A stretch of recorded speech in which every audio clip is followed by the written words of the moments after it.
Hola, muy buenos días. Voy a tratar de compartir pantalla. Es un gusto estar con ustedes. Voy a hablar desde la experiencia de nuestra finca. Me avisa, por favor, si tienen dificultades con el sonido y quitaré de pronto el video. Entonces, bueno, Estamos bien, Stephen. Estamos bien. Podemos verte y excelente. escucharte muy bien. Muchas gracias, Hugo. Y un gusto. Entonces, aquí voy a hablar de 20 años de restauración ecológica. Yo nací en una finca en los Estados Unidos y llevo 30 años de estar trabajando en América Latina, entre Centro y Sudamérica, y 20 años en esta finca, que es una finca familiar que se llama Urcohuayco. Y aquí vemos presente un bioreactor, que es un sistema de compostaje que usamos en la finca para aislar y multiplicar hongos blancos, sobre todo. Es un proceso altamente aeróbico y que favorece un tipo de compostaje alto en hongos blancos, que son muy estratégicos. Y justo para corregir unos errores que vemos en la agricultura orgánica y sobre todo la agroecología, que normalmente se basa mucho en majada animal y otros problemas que vamos a discutir. Porque mi preocupación hoy en día es que la agricultura o agroecología, por lo menos en nuestra región, todavía no logra ser regenerativa. Y esto es algo que tenemos que corregir. Un momentito. Ahí está.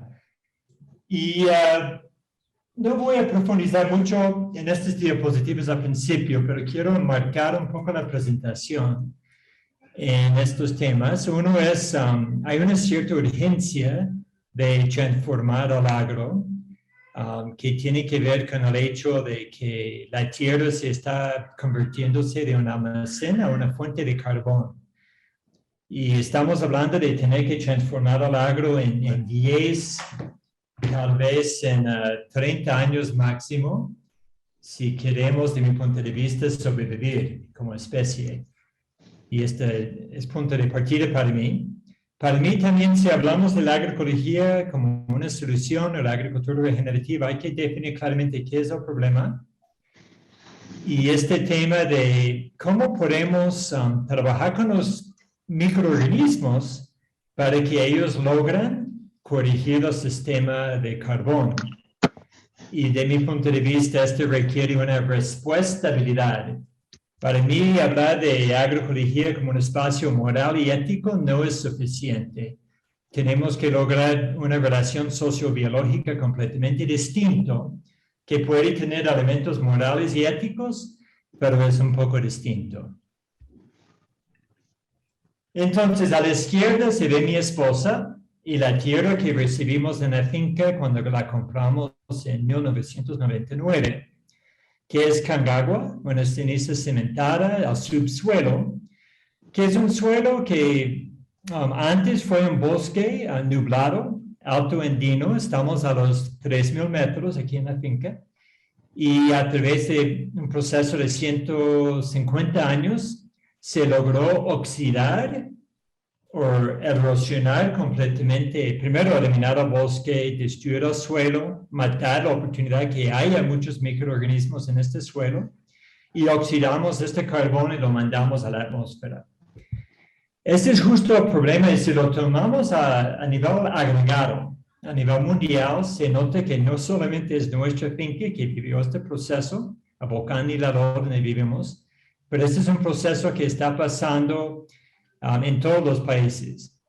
Y hay 3 estudios, y hay mucho más que puedo citar, que muestran claramente que estamos llegando a un punto de inflexión donde la tierra se puede convertir de almacén a fuente de carbón, que efectivamente estamos oxidando la biosfera.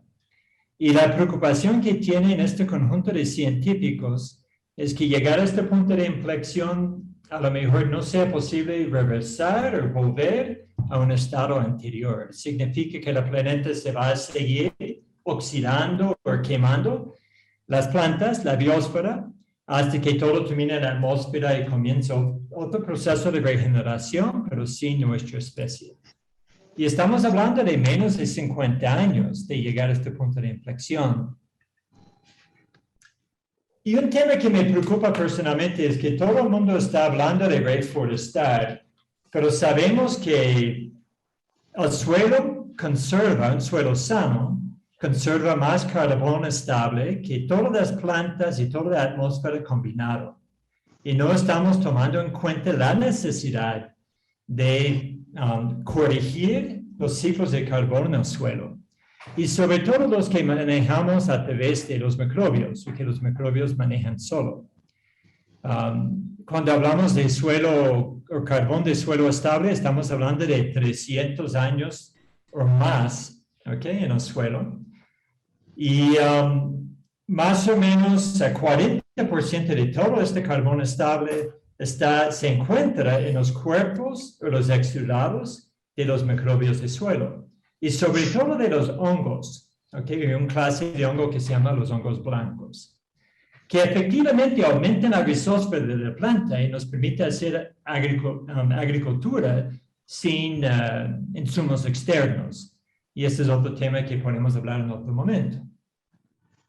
Pero lo que voy es cómo logramos oxidar, ¿okay? El suelo, cómo logramos quemar el carbón y destruir el ámbito para estos organismos. Y ustedes lo han mencionado en otras presentaciones en la mañana, desde la perspectiva agronómica, tiene que ver con la labranza total y dejar yuyo destapado al suelo, que de hecho veo mucho en la agroecología.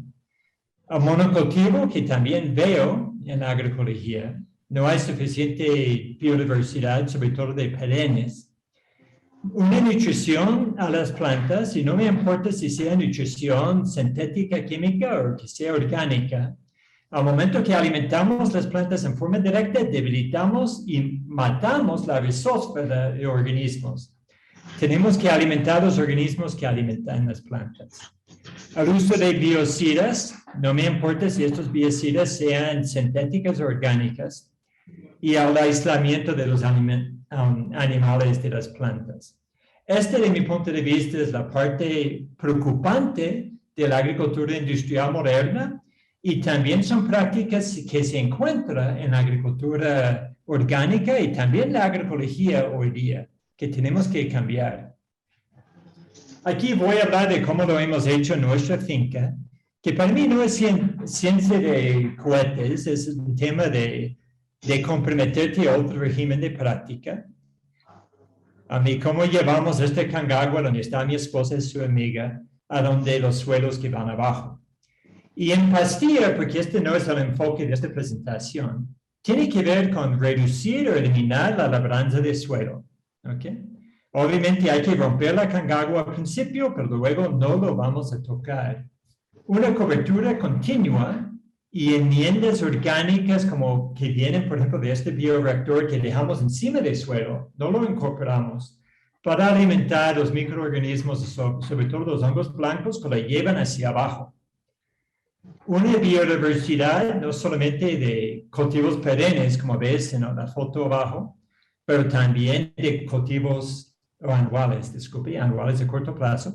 Más bien necesitamos mezclarlo en tiempo y espacio con cultivos de largo plazo, de perennes. Cero biocidas orgánicos y inorgánicos y un manejo más holístico de los animales, por ejemplo, de la población de cuis que manejamos en la finca. Y aquí a la izquierda tenemos cultivos de cobertura, pero hoy día no sembramos 1 o 10 cultivos de cobertura y abonos verdes. Tenemos un promedio de 10 a 18 especies en nuestra mezcla de cultivos y abonos verdes. Y en este proceso logramos transformar este paisaje de la finca. Si se nota aquí la casa vieja de Concagua que había en la finca en 2000, a lo que tenemos hoy. Aquí abajo está esta casa de Concagua. Una transformación a un ser muerto a un ser vivo. ¿Ok? que cada año se pone más y más verde en términos biológicos, pero también en términos ecológicos y capacidad de emplear gente. ¿Okay? Y para mí se basa principalmente en estos principios. Pero quiero decir que no solo es un tema agronómico. La clave para nosotros ha sido la forma de venta. Comenzamos con 5 familias que compraban de ustedes, o de nosotros, disculpe, y hoy día tenemos, bueno, esta semana 319. Y estos actores son claves. No solo son consumidores, pero son coproductores. Y nuestra capacidad de colapsar esta dicotomía entre procesos de producción y procesos de consumo ha sido muy clave para que trabajen con nosotros. Y podemos discutir esto mucho más, pero quiero terminar con este pequeño video de 1 minuto que muestra nuestra canasta. En este caso, es un grupo de 12 familias. Voy a ver si lo puedo poner. Son 12 familias que en este caso se juntan cada jueves, pagan $10 para estar ahí, y ahí entre nosotros y otra finca tropical, okay, ponemos $120 de productos en la mesa, $10 por 12 familias, y ellos negocian y escogen. ¿Okay? Todas estas estas familias han ido a las fincas, han participado en procesos de entender por qué comer diverso es importante para tener un cultivo diverso y manejo de suelo diverso. Entienden todo lo que hemos hablado hoy de las necesidades de transformar un enfoque más regenerativo. ¿Okay? Y ahí van negociando. No hay 12 copias de todos los productos. Y ellos van compartiendo y hablando y resolviendo la entrega grupal. Y a la vez vamos formando un grupo y son actores, ¿no? Se convierte el consumidor a veces en una entidad anónima a una entidad que actúa en forma colectiva para avanzar múltiples agendas. Quiero terminar ahí en honor del tiempo porque creo que ya estoy a los 10 minutos. Y luego tal vez en las preguntas, espacio de preguntas, podemos tocar temas de posible interés de ustedes. Muchas gracias.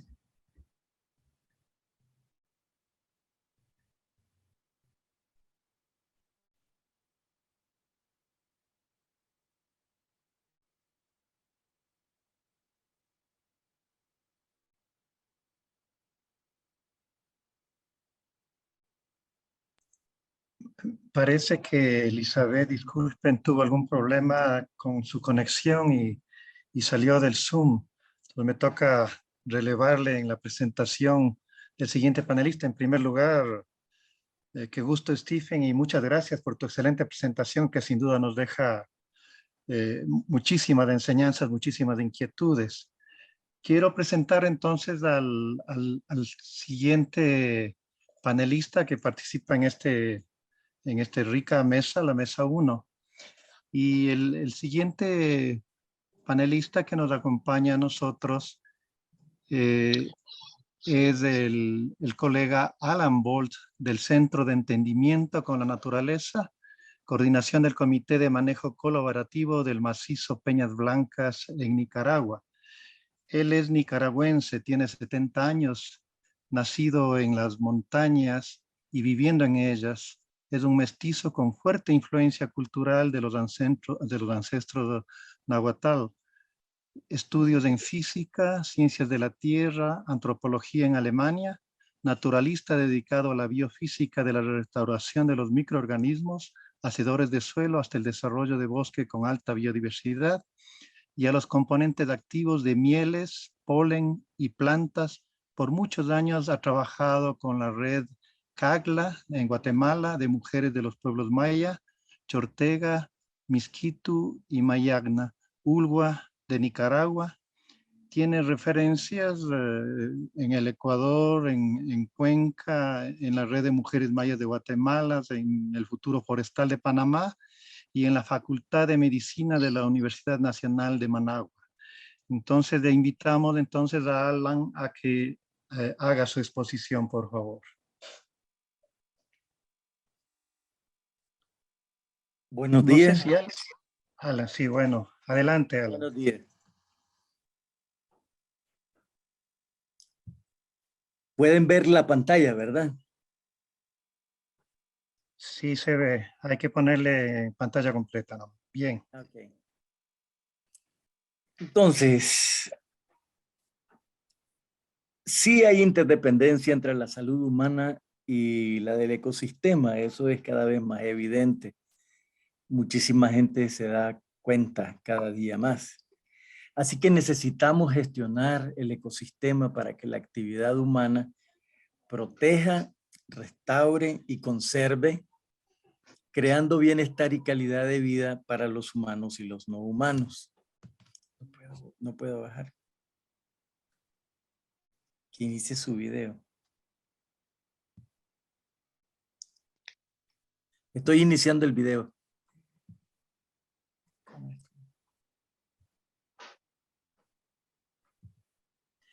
Esa montaña que ven, ese es nuestro centro en el macizo de Peña Blanca, que es un área... Sigue impidiendo el video.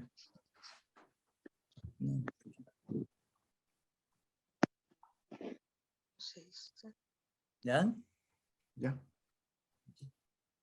Disculpe, Alan, es que no tiene encendida la cámara. Si pueden encender la cámara.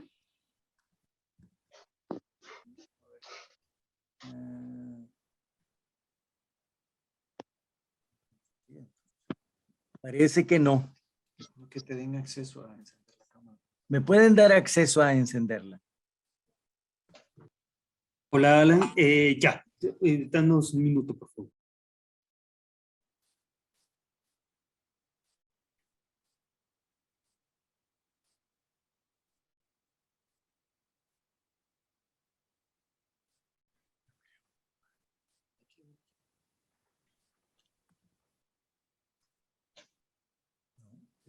Te tienen que autorizar.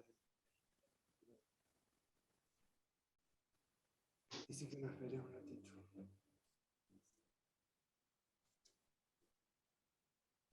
Una consulta, Alan. El video que vas a presentarlo ¿lo tienes en la propia presentación de PowerPoint o lo tienes aparte? No, no voy a presentar ningún video. Ah, ya. Solo voy a presentar la presentación. Ya, perfecto. ¿Ves que no subí?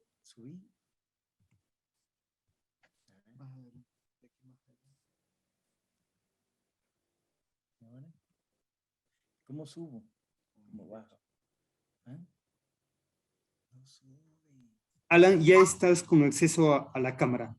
Tal vez si le dejas de presentar este momento, accedes, enciendes tu cámara. Ok.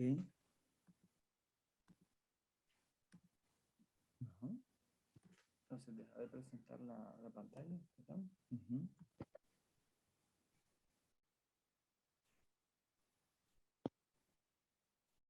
No se puede iniciar la cámara de video. Por favor, selecciona otra cámara de video en configuración. Bueno, configuración. Disculpen, se ve la presentación, sí, ¿verdad? Sí la vemos. Sí se ve. Bien, entonces, por alguna razón hay un problema con la cámara de la computadora porque porque no se enciende, pero sí la presentación se puede ver. Entonces, vale. Adelante, Alan. Sí, escuchamos. Ok, entonces, esa montaña que ustedes ven ahí con esa cascada, esa es nuestro espacio, nuestro centro, aquí en el macizo de Peña Blanca, donde también es la sede por ahora del comité de manejo. Todo eso eran potreros, fincas de café, fincas de ganado, y lo reconstituimos como bosque para poder disponer de agua y que las comunidades y los pueblos alrededor tuvieran acceso al agua limpia. Entonces, les voy a dar una información sobre el macizo.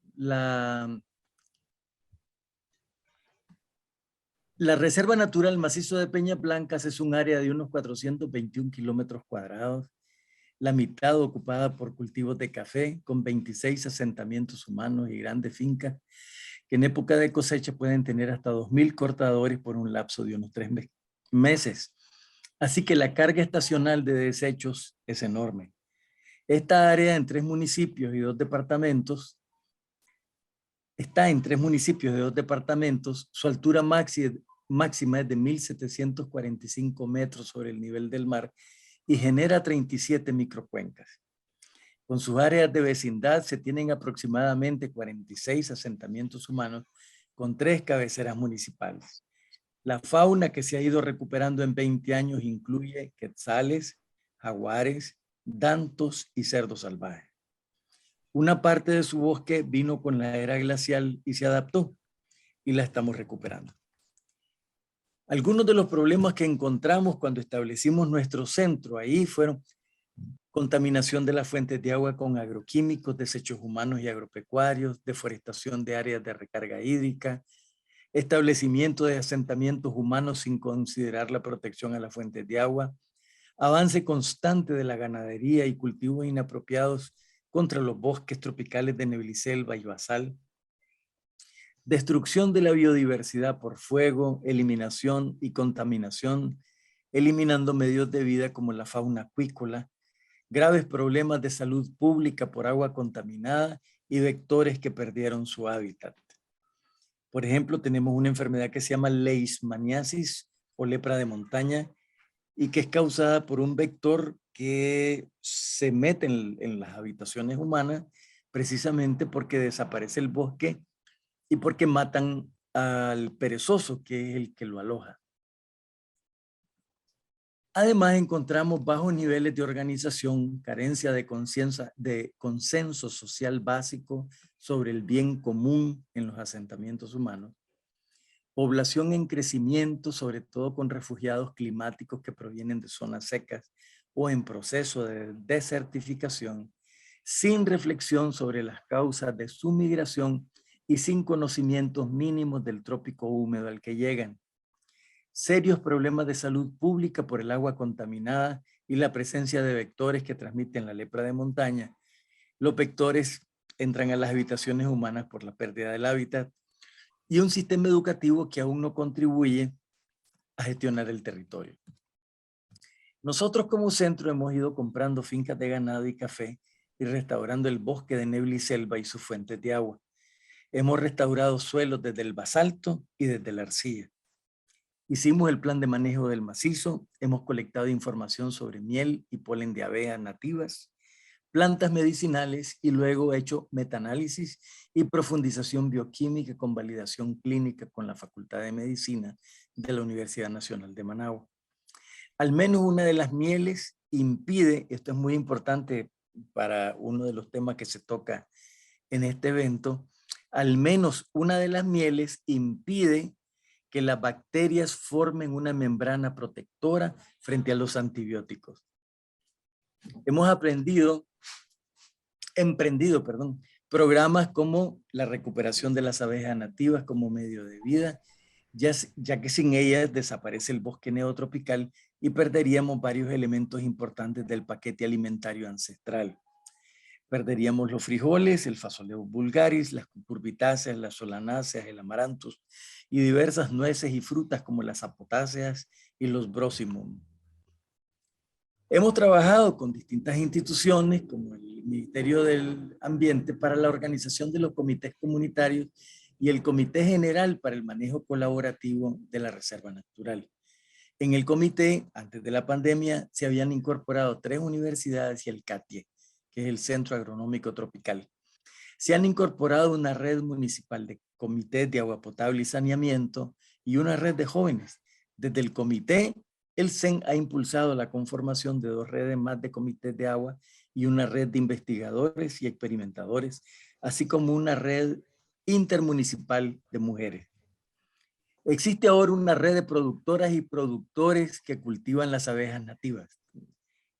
Hemos creado un laboratorio que acopia la miel, el polen y los propóleos de al menos 6 especies, generando ingresos para las y los meliponicultores. Con esos productos elaboramos inmunomiel para elevar el sistema inmune y empacamos las diversas mieles de acuerdo al uso ancestral, para colirios, para facilitar la recuperación tras el parto, etc. Estos productos van en primer lugar a 2 centros del Ministerio de Salud en 2 municipios rurales, donde los médicos los entregan a sus pacientes y les dan seguimiento. Los resultados son hasta ahora sumamente positivos y esperanzadores. Hemos encontrado, entre otras cosas, entre las plantas que hemos investigado, un crotón cuya savia mata el Helicobacter pylori y además cicatriza heridas con notable celeridad. Es bactericida y fungicida y ayuda a eliminar diferentes problemas en la piel. En la red de experimentadores se descubrió la semilla y el método de reproducción de una planta ampliamente estudiada por sus beneficios medicinales que se llama la cuculmeca, Smilax regeeli, pero que hasta ahora solamente se extraía del bosque, no se cultivaba. Con la misma red hemos podido conocer 7 variedades de pejibaye, Bactris gassipae, y reproducirlas para ver su crecimiento y sus usos potenciales. Muchos apreciamos solamente los frutos de pulpa seca, los otros se le dan a los cerdos. Hemos emprendido una aventura conjunta con hombres y mujeres, agricultores y panaderos y con una universidad para convertir el pijibay en harina y en pan. Hemos emprendido la creación de colecciones vivas de diferentes géneros: solanáceas, capsicum, cucurbitáceas, sapotáceas, bambúes, brosimum, pauteria, etc. Y tenemos un vivero enorme con 52 especies, una de ellas aún no identificada y que ha estado desapareciendo del área. Además, hemos impulsado la siembra y el uso de la transformación del bambú, comenzando por la recuperación de las fuentes de agua y con sus micorrizas la transformación de suelos degradados.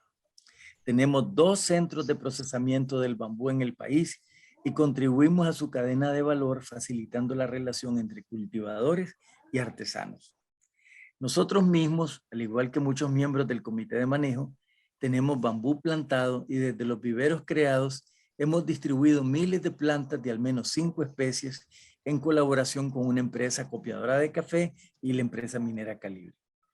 La red de mujeres ha creado un fondo de crédito revolvente y un programa de fogones mejorados para no tener humo en la casa y disminuir el consumo de leña. Entre sus emprendimientos está la elaboración de dulces con Dispania ambrosioides, que es una planta medicinal que elimina parásitos intestinales. Como en la mayoría de los países de América Latina, las mujeres hacen constantemente procesos de adaptación de plantas comestibles, promoviendo la diversidad y la adaptación, estimulando la biodiversidad agrícola. Aquí, con ellas, estamos trabajando la colección de diferentes plantas medicinales y además spondias y capsicum. En resumen, trabajamos para la gestión del territorio, el área protegida y su zona de vecindad, de unos 600 kilómetros cuadrados, que tiene unos 50 kilómetros cuadrados de bosque de nebliselva todavía. Ya no partimos de la dicotomía producción versus conservación, sino que con toda esta población de relativamente escasos recursos, estamos tratando de crear una nueva forma de vivir que sea con producción, restauración y conservación, comenzando por la restauración y la conservación del agua. Lo que no podemos olvidar es que hacer posible un bosque que sea percibido como bien común, biodiverso, que dé sostenibilidad y sustentabilidad a corto plazo implica investigación científica y experimentación sobre la biodiversidad y su potencialidad con participación de productoras y productores interesados. Un espacio de construcción de conocimiento, difusión informal y formal de los hallazgos, establecimiento de cadenas de valor con cada elemento descubierto, investigado, con validación clínica si se trata de medicina o complementos, asistencia técnica y una construcción permanente del bien común. Muchas gracias.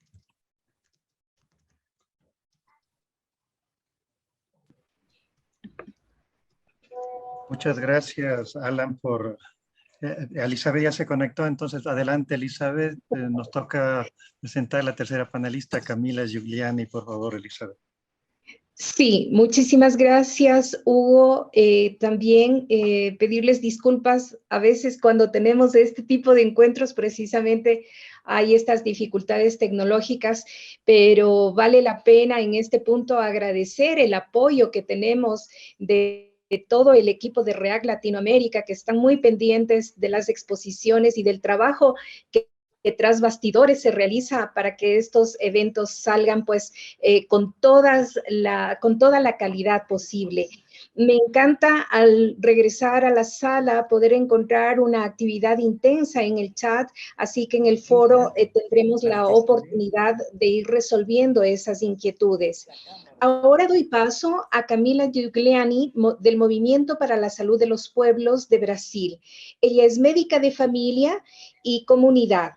Tiene un doctorado en epidemiología, profesora del Departamento de Medicina Social de la Facultad de Medicina de la Universidad Federal de Río Grande do Sul y es integrante del Movimiento Salud de los Pueblos de Brasil. Camila, un gusto darte la bienvenida. Adelante, tienes 10 minutos para tu exposición. Muchísimas gracias, Elizabeth. Me encanta estar aquí. Muchas gracias por la invitación. Yo voy a compartir entonces mi presentación.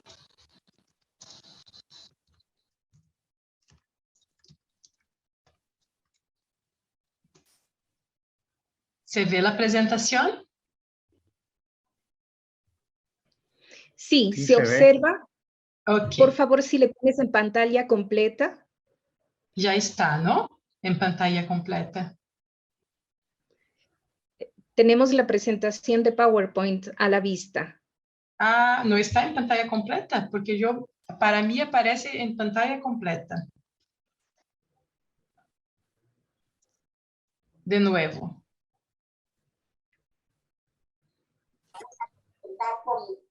Sí, por supuesto. Y por favor les pedimos que silencien sus micrófonos. Gracias, Nidia.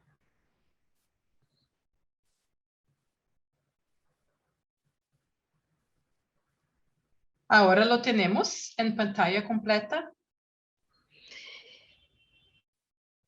Adelante, Camila. Bueno, vamos así. No sé si, porque para mí está la pantalla completa.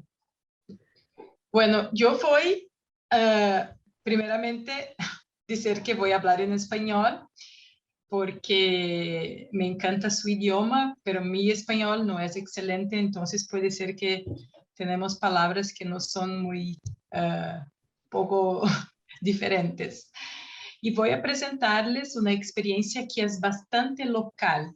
Es una experiencia que hemos tenido aquí en Porto Alegre, pero creo que es muy rico para pensar estos conceptos que estamos discutiendo aquí en esta mesa. Se llama la agroecología y la participación social y ciudadana en la escuela, una experiencia en Porto Alegre, es donde vivo en el sur de Brasil.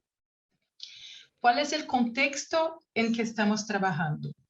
Vemos un contexto de fragilización de los vínculos sociales y de retracción de la ocupación de los espacios públicos. Y en este contexto surge la idea de conciliar lo que es la autonomía y la creatividad del movimiento social, que es el movimiento para la salud de los pueblos, con el compromiso y la solidez de las políticas públicas. Y ahí entonces nos propusimos a trabajar la motivación de los y las jóvenes para el ejercicio de la participación social en el cotidiano.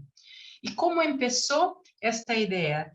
Esta idea vino dentro de un contexto de investigación.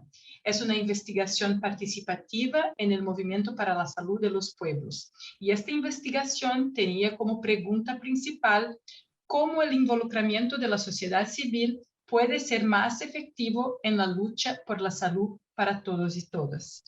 Esta investigación tuve dos momentos. Un primer momento exploratorio, donde estudiamos el contexto de la participación social en nuestra ciudad, y después de estudiar esto, de evaluar las fragilidades y potencialidades, tuvimos el segundo momento, que es un momento de intervención, de acción, participación.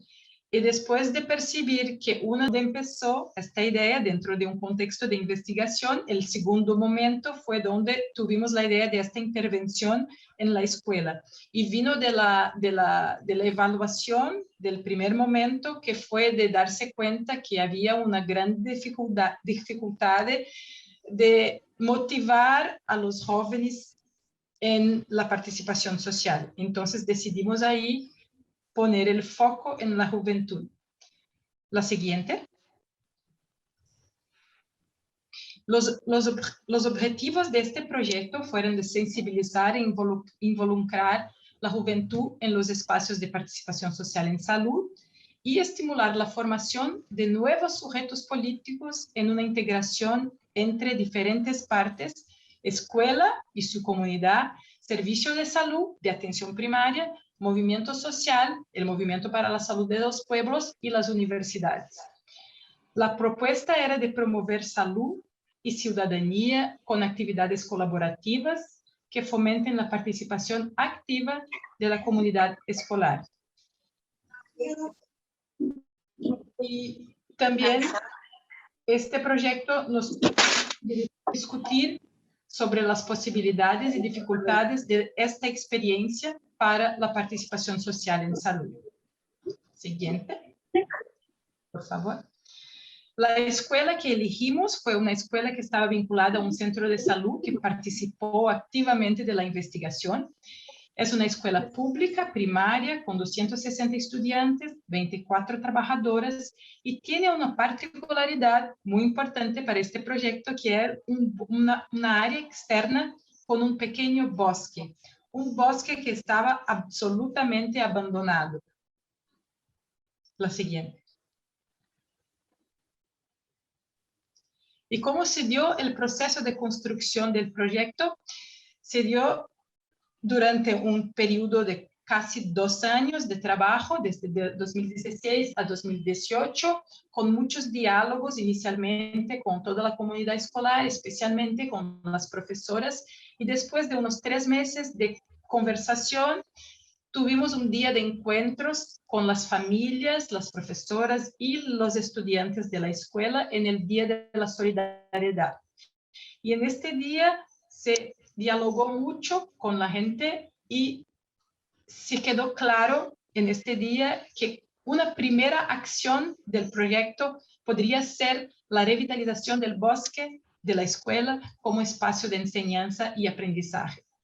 Y entonces involucramos a los principales participantes, que son la escuela, el centro de salud, el movimiento Salud de los Pueblos y las universidades. La siguiente. Y el eje conductor de esta actividad, con estas conversaciones y diálogos que hemos tenido, se mostró claro también que es el buen vivir, que es lo que llamamos de este sentimiento de pertenencia y respeto a la naturaleza, a la madre tierra y a toda forma de vida en un ecosistema, donde el ser humano es vida dentro de la vida. Y eso nos hablaba mucho el querido compañero guardián de la vida, Julio Monsalvo, y por eso comparto su fotografía, esta imagen tan bonita de él acá. La siguiente. Y con eso empezamos entonces a buscar nuevas formas de hacer. Todo muy nuevo para nosotras del Movimiento Salud de los Pueblos, y fuimos buscando estos conocimientos que eran necesarios para desarrollar el proyecto. Entonces surgió el concepto y la idea de trabajar con permacultura, que es el conjunto de conocimientos de sociedades tradicionales que trae técnicas innovadoras con el objetivo de crear una cultura permanente. Por eso, permacultura, que es sostenible, basada en la cooperación entre los seres humanos y la naturaleza, y que propicia el desarrollo de sistemas propios y adecuados a cada lugar. Esta es la idea, era la idea de revitalizar el bosque, pero sin cambiar las condiciones del bosque, del lugar, y simplemente de trabajar toda la riqueza que se tenía en este lugar, que es natural de este lugar. La siguiente.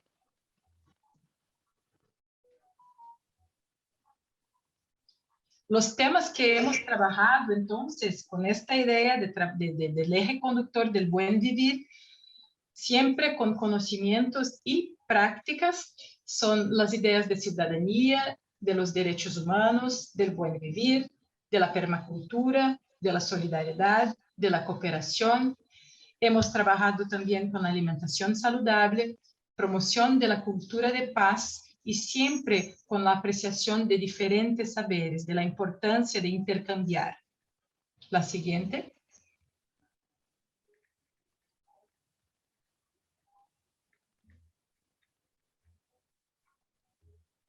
Y fue el proceso de aprendizaje constante, porque con el desarrollo de las actividades, los elementos se encadenaban y juntamente con todo el contexto sociopolítico, esto nos posibilitó toda una generación de reflexiones y una comprensión más amplia de la realidad.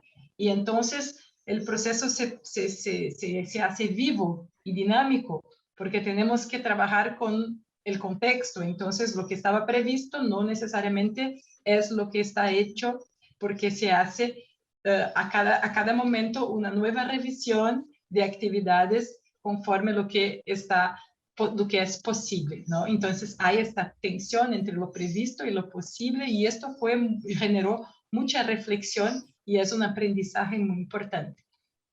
La siguiente.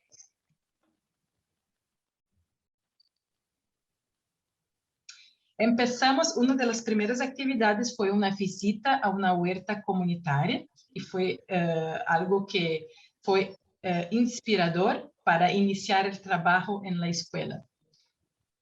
La siguiente. Lo voy a pasar un poco rápido porque tenemos poco tiempo. Después hicimos un proceso participativo para elegir el nombre del proyecto y la mascota del proyecto. Entonces, todos los estudiantes participaron de esta actividad y se hizo una elección, una votación, y se votó entonces el nombre Nuestro Mundo Más Verde para el proyecto, y el dibujo vencedor fue este que está en la pantalla. Este fue la mascota del proyecto. La siguiente.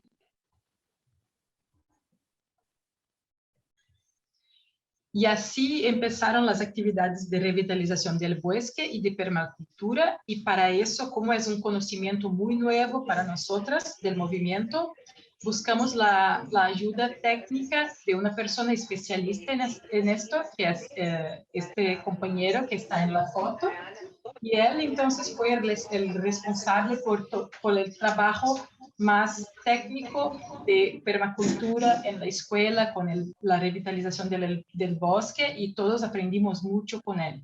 Y es importante decir que tuvimos para este proyecto una pequeña financiación del Movimiento para la Salud de los Pueblos para trabajar. Entonces pudimos hacer esta... remunerar a nuestro compañero especialista en permacultura por su trabajo. La siguiente.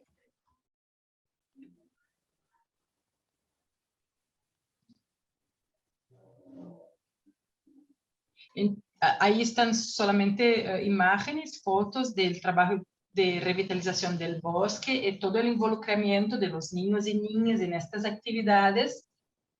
Siguiente.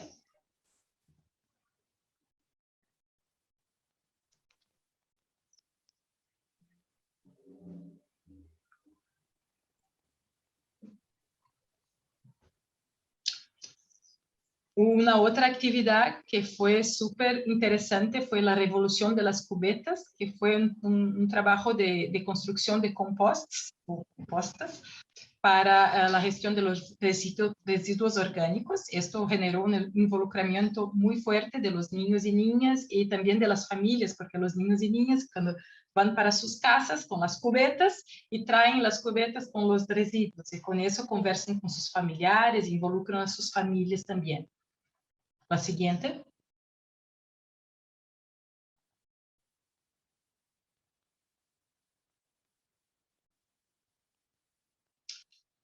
Hicimos también otras actividades que propician una sincronicidad del cuerpo con la naturaleza y otras actividades artísticas también para trabajar esta conexión con la tierra y con la naturaleza, como los talleres de Qigong, que es una práctica china, y de creatividad artística.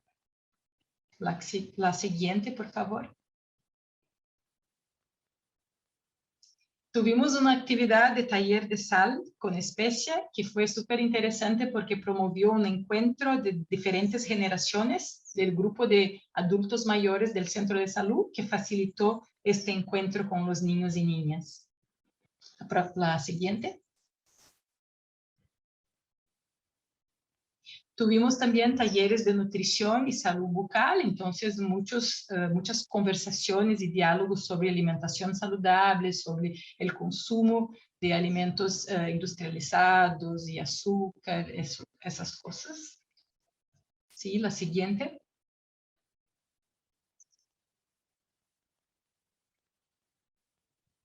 Y talleres de teatro con la encenación de un teatro llamado Don Quijote, que es un libro infantil que fue escrito por una compañera del movimiento, que es sobre la salud ambiental, pero con el personaje Don Quijote, que es Don Lijote, porque lixo es basura en portugués. Y esto fueron momentos muy importantes de cooperación, de solidaridad y de trabajo en equipo con estos niños y niñas. La siguiente. Entonces, ¿cuáles son algunas reflexiones que tuvimos con este proyecto? Preguntas, son complejas, entonces están en formato de pregunta y no hay respuesta lista para estas preguntas. ¿Qué es que nos invita a estarmos juntos en los días de hoy, en el contexto de fragilización de vínculos? ¿Qué otros modos de estarmos juntos tenemos experimentado? ¿Cuáles son los hilos que nos ligan para continuarmos viviendo en comunidad? ¿Y cuál es la efectividad posible de las formas no institucionalizadas de participación social? Fueron todas preguntas que este trabajo de acercamiento con la naturaleza nos propició a todos y todas que participamos del proyecto. La siguiente. Lo que se queda entonces es una agrofloresta con una clase verde donde se puede tener clases en el medio del bosque. Quizás un trabajo cooperativo alrededor de la naturaleza podría ser dispositivo de aprendizaje para la participación social. Esa es la propuesta que estamos trayendo, ¿no? Que esto es participación social. La extensión universitaria como espacio de creación y protagonismo de los movimientos sociales, acercando el movimiento de las universidades también. Y estamos aún discutiendo cómo seguir a partir de este proyecto que ya terminó en esta escuela, pero tenemos muchas ideas para seguir en esta escuela y en otras escuelas. La siguiente. Tuvimos también muchas dificultades y desafíos, como la estructura precaria de las escuelas públicas, acá donde estamos, la desagregación entre personas y grupos, es decir, en este contexto de fragilización de vínculos, es muy difícil de realmente crear un grupo agregado que se sostenga después de un proyecto terminado. Este fue algo que tuvimos como algo muy desafiador, porque percibimos que las acciones no se sostienen de la misma forma sin la presencia del grupo más protagonista y activo del movimiento para la salud de los pueblos. Y también fue un poco difícil la poca autonomía del centro de salud y de la comunidad escolar en el proceso. Fue difícil tener la participación más activa de estos actores. Y la última, Clever, por favor. Y como mensaje final, tenemos que el desafío de fomentar procesos de ciudadanía, participación y democracia capaces de formar ciudadanos y ciudadanas activos no se hace de la noche para el día, e involucra, así como el trabajo con la naturaleza, un tiempo de plantar y de crecer, lo que exige dedicación, esfuerzo y cuidado colectivo. Entonces también tener en cuenta este tiempo cuando estamos en proyectos que queremos siempre resultados. Entonces eso es algo también de aprendizaje. Muchas gracias. Y ahora vamos a debatir, ¿no? Ok. Muchísimas gracias, Camila, y también a Stephen y a Alan por sus importantes experiencias transmitidas en sus exposiciones.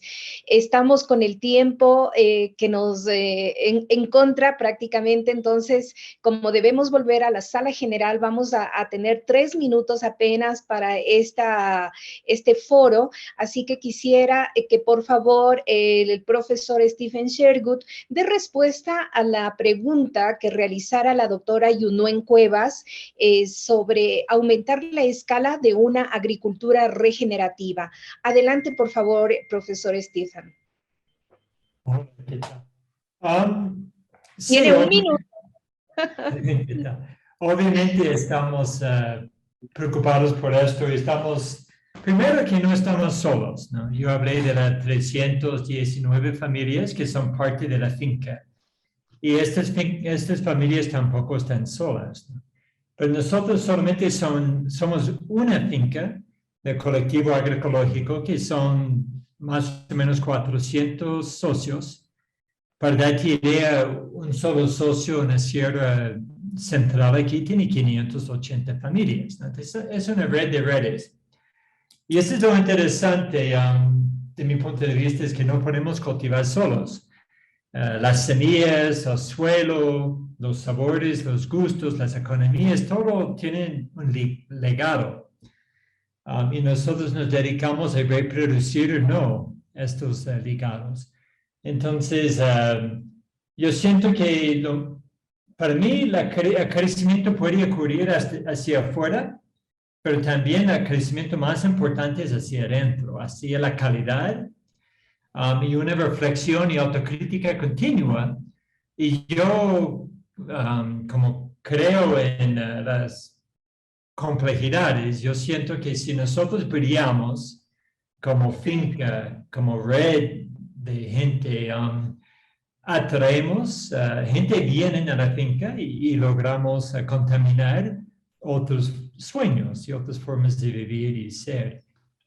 Entonces, yo no me preocupo en este momento por convencerles a otros, yo me preocupo por la calidad de sostener y continuamente mejorar la calidad de nuestra experiencia y siempre tener los brazos abiertos, ¿no? Abrazando otras experiencias hermanas y apoyándonos entre nosotros y invitando nueva gente adentro. Yo creo que ahí se quita el peso de sentir que tengo que cambiar el mundo. Lo que necesito hacer es mejorar mi finca. Muchísimas gracias, profesor Stephen. Le traslado la pregunta a Alan de parte de la doctora Sandra López de Ecuador. Ella nos dice, ¿cómo lograr el equilibrio entre las necesidades básicas de subsistencia y la necesidad urgente de protección de los ecosistemas? Adelante, profesor Alan. Sí, ahorita el profesor Alan está con una situación médica un poquito delicada. Entonces,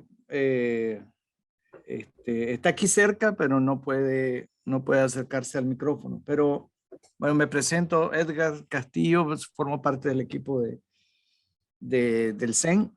Muchas gracias, Edgar. Adelante. Y sí, es un reto y a veces significa romper o sobrepasar o sea, cambiar un poco los límites que uno cree que tiene en el tema de la conservación o la restauración de los ecosistemas. Por ejemplo, una de las estrategias que a nivel de política pública hemos consensuado con distintos actores es que aún en áreas protegidas se pueda permitir un aprovechamiento de impacto mínimo y alto valor agregado de especies maderables que están en el bosque, pero al mismo tiempo que haya una resiembra masiva o un manejo adecuado de la regeneración natural. También otra de las iniciativas que se ha hecho es la recolección y la venta de semillas del bosque, pues para generar un ingreso inmediato, directo. Los pueblos originarios, los pueblos indígenas también tienen mecanismos de agricultura en el bosque y con sistemas de rotación que tal vez no pueden igualarse, no pueden imitarse totalmente, pero en algunos de sus principios, como por ejemplo tener tres paredes de bosque en medio de una parcela de cultivo, sí se podría igualar. Hay ahora algunos resultados de algunas investigaciones en ecología donde plantean que las orillas de bosques, es decir, no es que la frontera entre el bosque y lo que no es bosque, son las zonas que hay más interacciones y hay más dinámica entre entre mamíferos, insectos y plantas. Entonces, en términos de interacciones entre seres vivos, el crear fronteras entre el bosque y el no bosque pareciera en este caso, o surge la pregunta si es conveniente también para que se sigan dando interacciones de manera más rápida. Es decir, hay otro paradigma que hay que ver. Los seres humanos somos realmente, de todas formas, somos negativos para toda nuestra actividad agrícola o económica es negativa para la naturaleza, para la evolución y para los ecosistemas, o no, o realmente podemos hacer que los ecosistemas más bien se retroalimenten, se enriquezcan, efectivamente ya se ha hecho mucho de eso, se trasladan plantas de un lugar a otro, se intercambian semillas, y lo hemos venido haciendo por mucho tiempo. Entonces, un poco ese es el camino en el que estamos. Gracias. Muchísimas gracias también por esos aportes, y vamos a cerrar este foro con una consulta a Camila para que ella, de todas esas lecciones importantes de su experiencia que nos ha comentado, nos indique cuál para ella es la más representativa, porque durante la pandemia vimos un tejido social y un tejido comunitario moviéndose de manera impresionante para poder superar los problemas de alimentación. Desde tu experiencia, ¿qué lección podemos ahora asumir para esta etapa de post-pandemia, Camila? Bueno, este proyecto todo fue antes de la pandemia, ¿no? Ahora están más difíciles porque se precarizó aún más los ambientes de las escuelas públicas, están muy precarios. Pero yo creo que fue justamente este trabajo con la naturaleza, en sintonía con la naturaleza, que propició que las personas ahí involucradas estuvieran en una relación de cooperación, porque al percibir la relación de cooperación con la naturaleza y percibir los intercambios que tenemos ahí, la relación de respeto que necesitamos tener con la naturaleza, entonces también entre ellos se creó una relación de más cooperación, de más solidaridad y de comprensión de toda la interconexión de todas las acciones, de todo lo que hacemos impacta en todo, que somos parte de este todo. Yo creo que esto es la lección principal, es el mensaje principal que yo creo reverberó en los estudiantes y las estudiantes y propició el desarrollo del proyecto, realmente de percibir que ellos estaban adentro, que ellos estaban percibiendo y sintiendo esa nueva concepción. Gracias, Camila.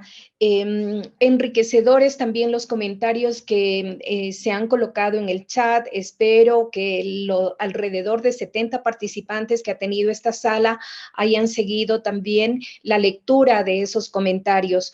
Por temas de tiempo, lamentamos, tenemos que ya salir de la sala para ir al foro general, y ahí nuestro compañero Hugo Novoa compartirá los aportes justamente de esta sala. Muchísimas gracias. Creo que la lección enorme que nos dejan esas exposiciones es la capacidad de resiliencia del ser humano y esa búsqueda permanente de armonía, de equilibrio que debemos buscar con los ecosistemas. Muchas gracias por estar en esta sala, por su interés, y vamos entonces todos a la sala general. Gracias.